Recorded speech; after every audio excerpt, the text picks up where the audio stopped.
జనరల్‌గా పగలు 12 గంటలు, రాత్రి 12 గంటలు ఇలా రోజులో మొత్తం 24 గంటలు రాత్రి పగలు ఏర్పడతాయి. ఇది కొత్తగా నేను చెప్పడం కాదు. అందరికీ తెలిసిందే.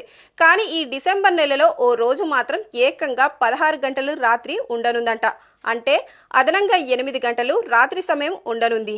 ఏంటి నమ్మలేకపోతున్నారా? అయినా ఇది నేను చెప్పేది కాదండోయ్. స్వయంగా ఖగోళ శాస్త్రవేత్తలే ప్రకటించారు.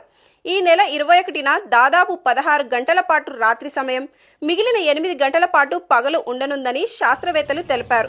సాధారణంగా ఇలా జరగడాన్ని అయనాంతం అని పిలుస్తారని, అయనాంతం ఏర్పడిన రోజున భూమి ఉత్తరార్ధ గోళం సూర్యునికి ఎక్కువగా దూరం వెళ్తుందని వెల్లడించారు.